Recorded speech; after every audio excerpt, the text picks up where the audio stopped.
Oh, Oh man. Hey, buddy. there you go. Hey, how are you doing? Oh, we're doing okay. Our computers are not letting us do this, so we have to do it on a phone. Yeah, the old schools is not. It's normal. Yeah. How are you? I'm pretty good. I'm pretty good, and you? Good. Really good. Sorry we're late. Is this as loud as it'll go? Yeah, you can put your office. Okay. I'm gonna go in my office. Okay, that's good. It's good, and we see your office. We see your Yeah. facility right now. Okay. Okay. I don't know what you can see, but you know, here's the office. Yeah, that's great. There is a lot patches behind you. Yeah. Yeah. Yeah. That's great. Are we Okay, good? brother. Are we good? Yeah, yeah, and I came here with this and with this. You're wearing the colors, baby. I've got Okay, my brother. I got my mask on. Yeah. That's Yeah. good. How's What are you doing? how's the COVID in Turkey? It's not in the terrible level, but we are covered our side, and you know, social distance, and the business stopped. So just we sit in the kennel and retrain again the dogs, feed the dogs, Yeah. and I start the farmer jobs. You know, just plant some things. Right. That's all. Right. Same But here. never stop. Same here. Same here. Yeah. Okay, my brother. I'm so happy to see you, and you accept my invitation. Thank you very Anytime. much. Anytime. So, We miss you. Amanda says hi. She misses you. Clara, Oh. everybody. oh my goodness. Okay, so for the Turkish people, many people know you as a person, as a name, and the Vohne is worldwide brand for me, and is a leader of the canine industry, because I see with my eyes and I work with you. That was great experience for me. But I want to learn from you. Yeah, I want to learn from you. How old are you? Where are you from? How you start? What was your life before military and canine? Okay. Well, I'm almost 62 years young. I was born and raised south of Chicago in the state of Illinois. Illinois, okay. Yeah, and I grew up playing baseball. My father was a baseball player, professional, and Oh, really? I was okay. But as I went through high school, I didn't really want to go to college, so I joined the military.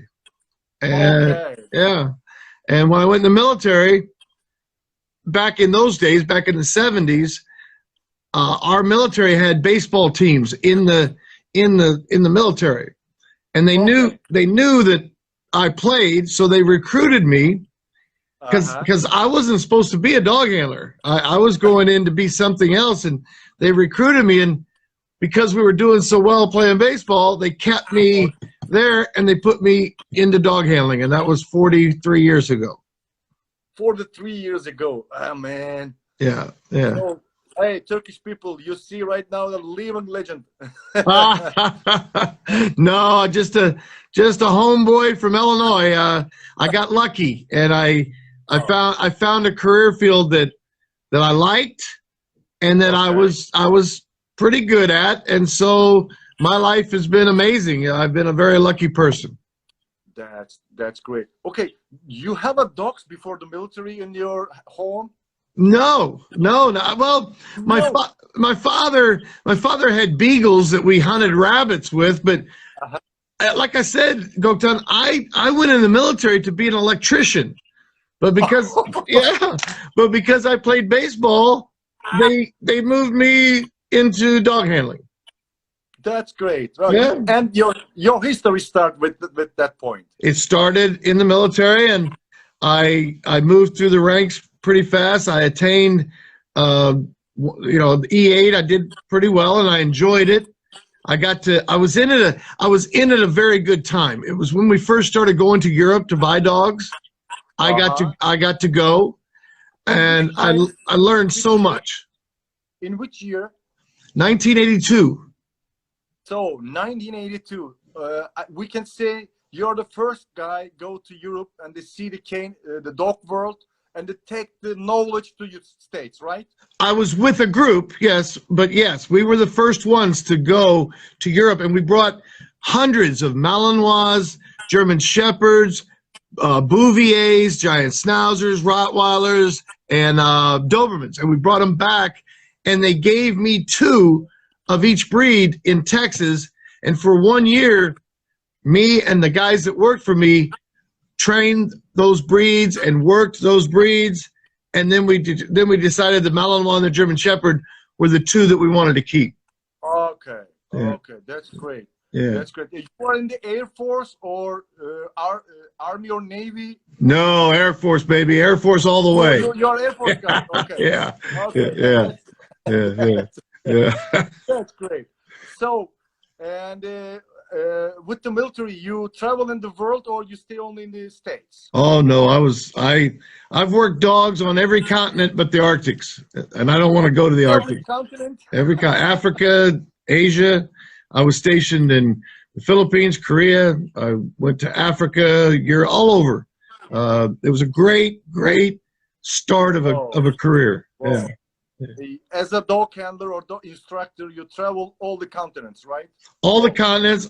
For a while, I was in charge of the Secret Service support for our presidents. I got to go to South America, to Colombia, to Africa. I got to go to a lot of places and meet a lot of people. We have very similar history, you know that. Yeah, we do. Okay, and when you leave the military service, I got lucky again. You're supposed to stay 20 years before you retire.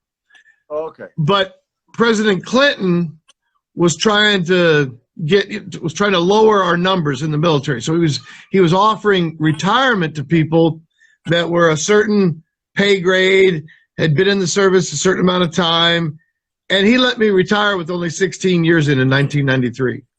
Oh, okay. You were again lucky. That's good. I'm a lucky guy. That's good. I'm sure you are lucky because of your big heart. Well, thank you, but I knew I was lucky. They offered retirement. I took it, but there was no jobs in the United States for dog handlers back then. Yeah. But I knew that we needed better training. I knew that we needed some help. So I got out and I started my own dog school in my house. And yeah, I saw it in your garage. Yes. That's amazing. Yeah, you've been here. Mm-hmm. Yeah, that's amazing. That's a small garage. You started to Yep. train the dog as a detector. Yep. Whoa. So, and then the Vohne story start in that garage. Right. Started in the garage. Okay, all the rock band stars start in the garage. I don't know why. Well, you know what? It's dog people are all the same. We love what we do, so it doesn't matter where we do it.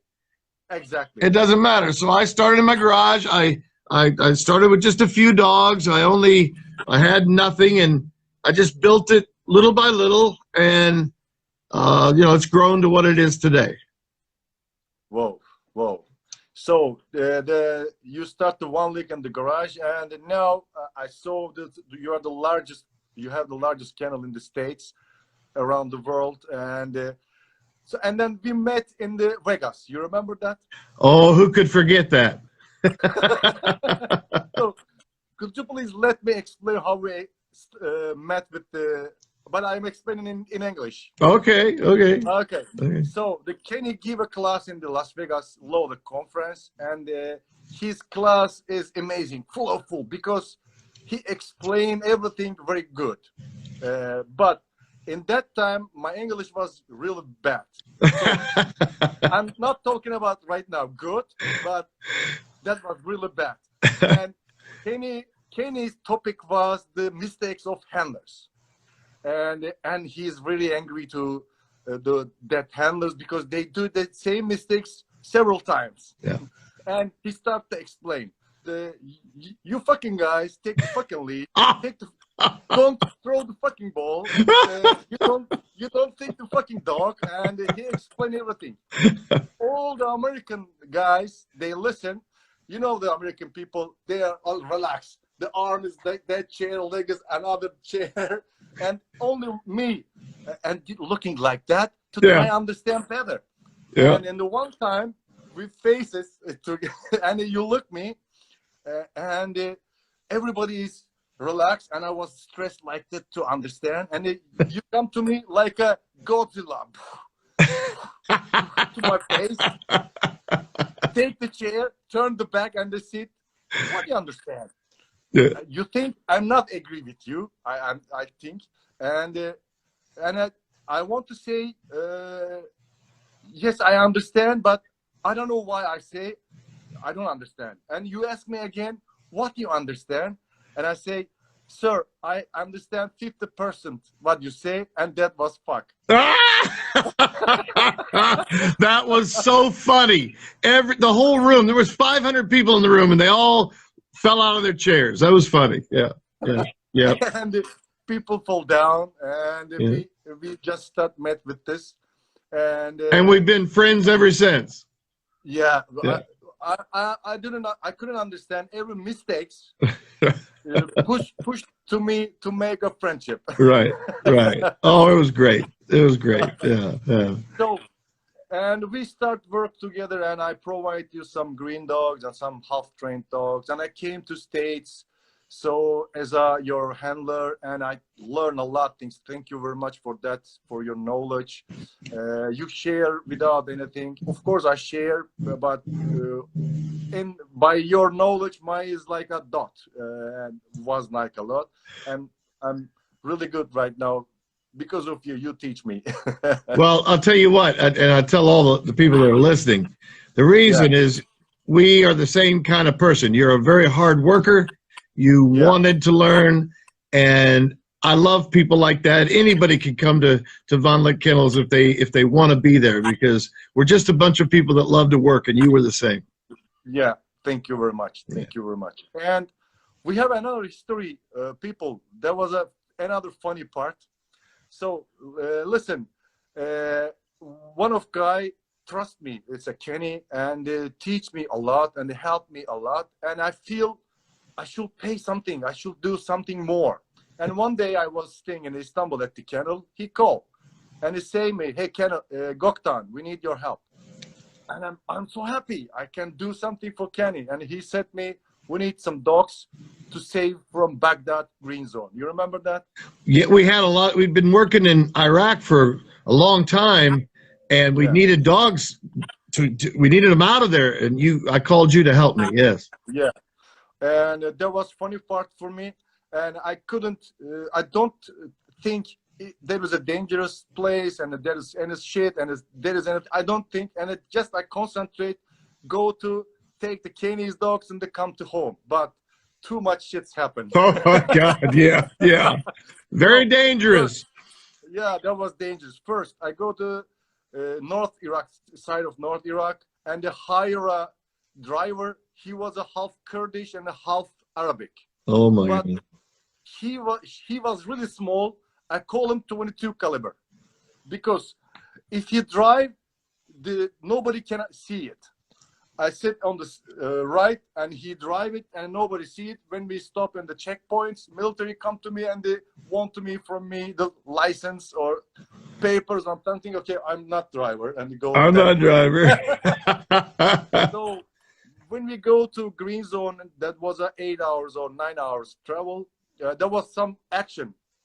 The people shoot each other, but we don't know who shoot each other, who was shooting that, and we say around 1 hour or more than 1 hour under the truck, and everything is over, and your military guys, the US military, Iraqi military, go out and make everything is clear, and then we go to base. My God. Head point, and they say we came here to take the Kenny's dogs. Everybody's shocked because I'm one Iraqi guy and one Turkish guy, and they want to take the Kenny's dogs. And the first time they think we are stealers. Oh, they did? Oh my God! They call and they write some emails or something like that. I think that Danny replied them. After that, we take the dogs. On the way, around the Mosul, the terrorists shoot us and kill one of our dog. Oh my God! Yeah, we were in the Iraq, Right. and but one of your dog, because of this dog, I was too close to die. Let me explain it.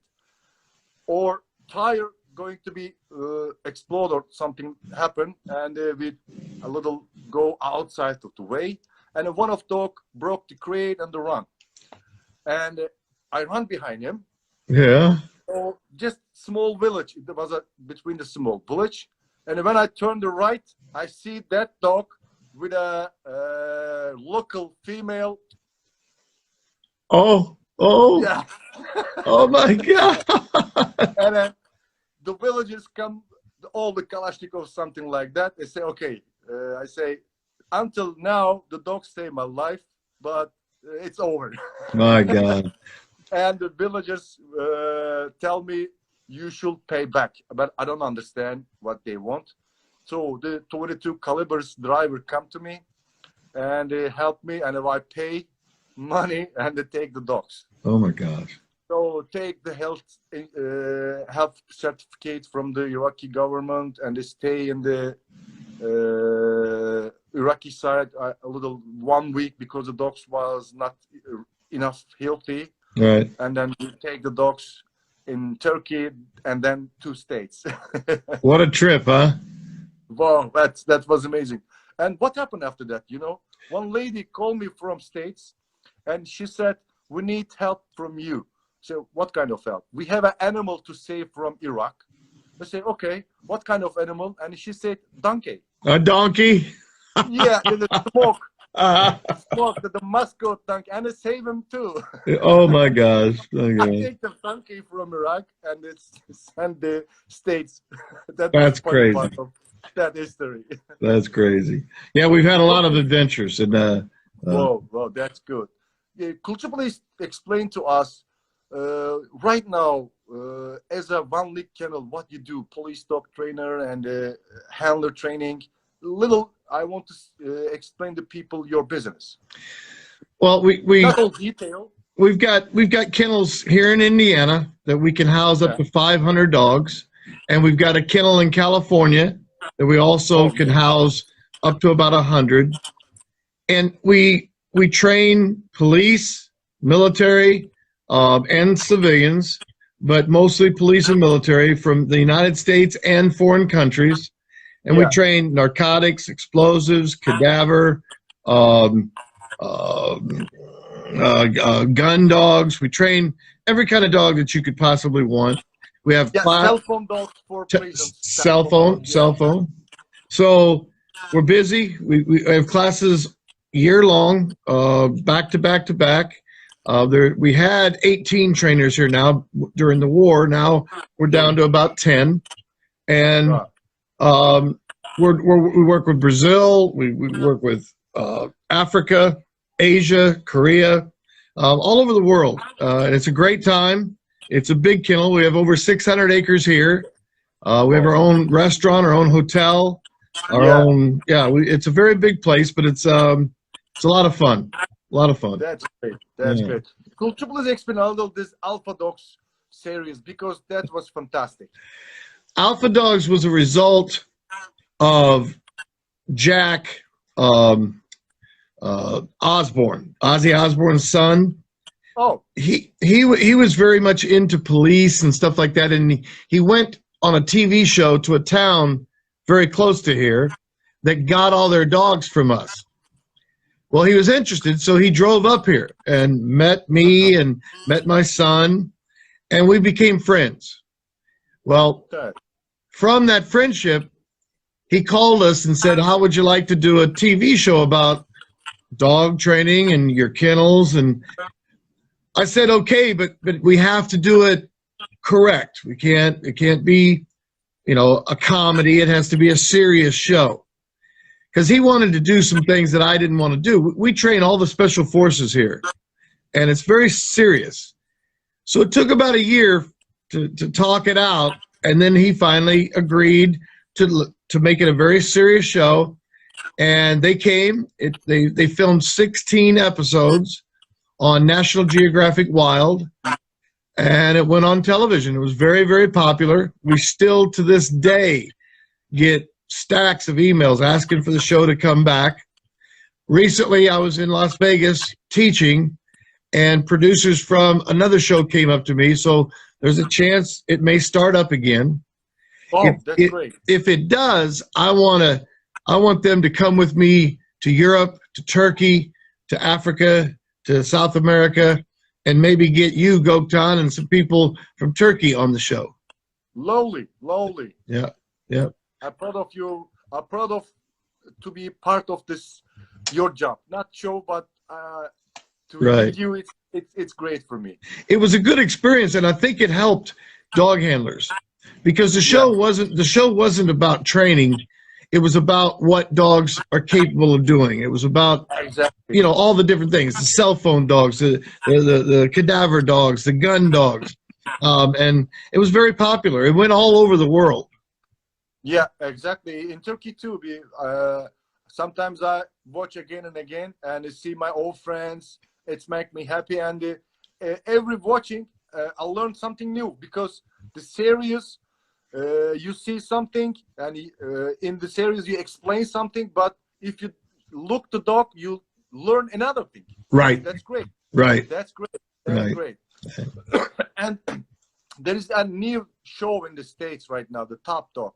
It's more than I separate with the alpha dogs and the top dogs because this is mostly show, not as a working, as a real life. Real, not real life, not the streets, Right. It's a different show. The guy on it, Nick White, has been here. He's a friend of mine. But you're right. It's a different kind of show. It's more of a entertainment show for. Yeah. But anything, I think anything that comes out positive for our career field is a good thing. So. Okay.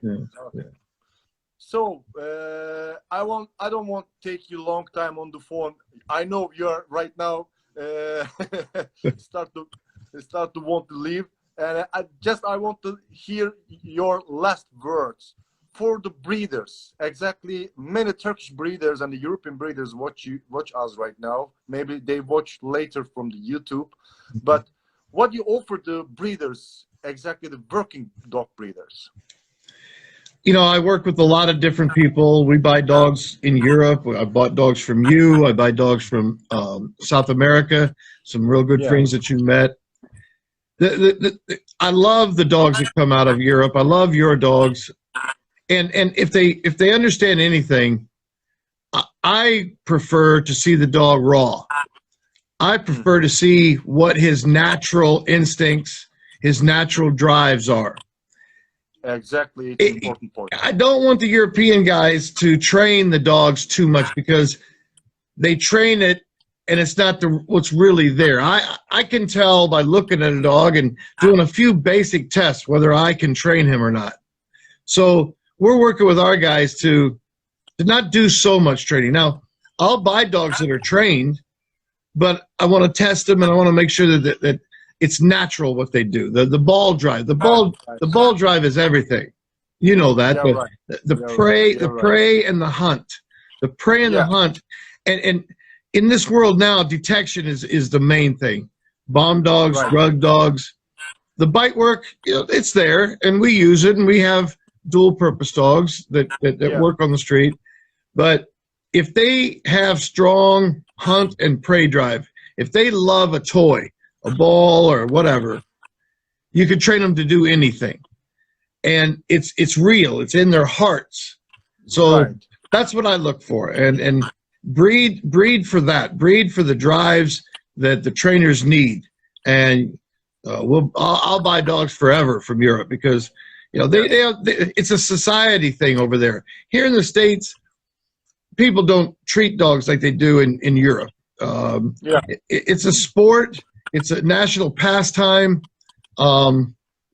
So I love the dogs, but keep in mind, don't try to watch for natural things, environmental things, take them places. One of the biggest killers of a dog here that makes it so they don't work out is they've never been taken out to places with slick floors, lots of noise, around a lot of people. They just have to be super social and driven from the heart, and that's what I look for.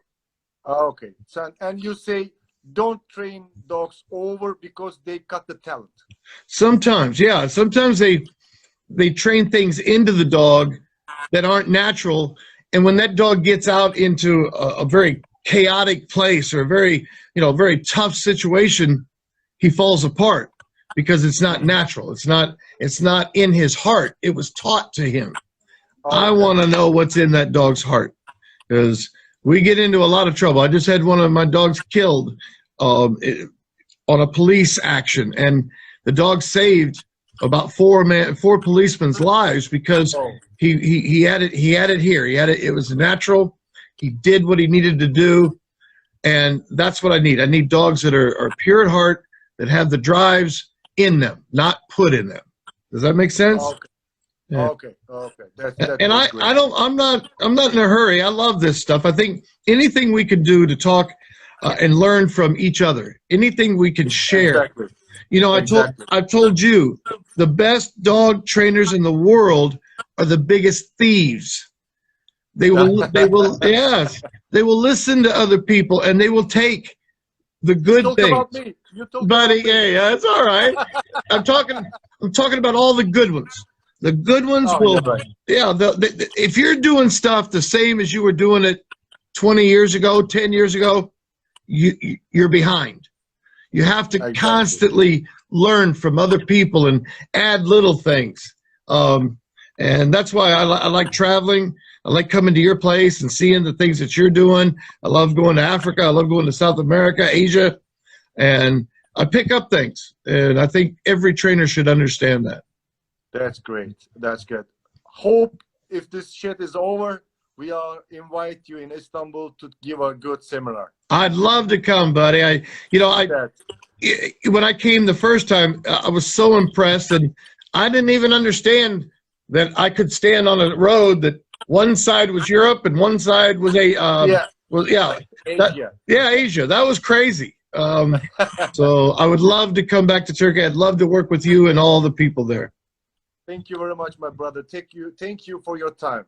That was great information and conversation for me. Okay. And it made me happy you see my face. And hey, you're invited back here. You know that anytime. And anybody from Turkey that would like to come, we'd love to have people come.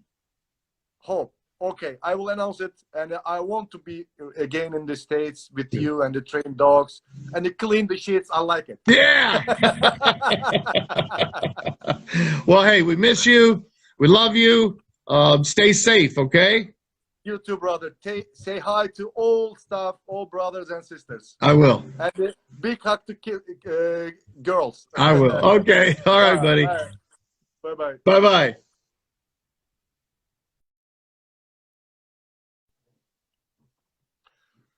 Evet sevgili arkadaşlar, ben de sevgili Kenny'yi uzun zamandır görmemiştim, özledim. En son geçen sene oradaydım. Yetiştiriciler için önerisi şu: köpeğe fazla şey öğretmeyin, doğru köpeği seçip drive'ları gerçekten iyi olan ve yeteri kadar sosyalleştirilmiş köpekleri tercih edin dedi. Bu yayını yapma sebebim de Türkiye'deki görev köpeği yetiştiricilerine bir fikir vermek. Metin abi teşekkür ederim. Bir fikir vermek. Kendisi hem polislik yapmış hem askerlik yapmış. Orada böyle şey mümkün. Veya 40 küsür yılında köpek eğitimine vermiş birisi. Ben de ondan çok şey öğrendim. Biraz önce de dediği gibi en iyi eğitmen başkalarının tecrübelerini çalanlardır dedi. Evet, ben de böyle geliştirdim kendimi herkesi seyrederek. Serkan kardeşime çevirilerinin için çok teşekkür ediyorum. Bir taraftan da takip ettim. Anlık ve çok güzel noktalarda çevirisini yaptın. Yine kaçıranlar için bu videoyu YouTube'a atacağım. Kimin söylediğini hatırlayamadım ama bir dostla sohbet etmek içi sis dolu bir evde pencere açmaya benzer. içerisindeki sis dışarı çıkar, daha iyi nefes almaya başlar, daha iyi görmeye başlar, daha iyi düşünmeye ve daha iyi karar vermeye başlarsınız. Bu sohbetlerde biz böyle başladık. Küçüklerimin gözlerinden, büyüklerimin ellerinden, yaşıtlarıma da bol bol sarılarak Allah'a ısmarladık diyorum hepinize. Yayınlarımıza devam edeceğiz. Takip ettiğiniz, seyrettiğiniz için teşekkür ederim.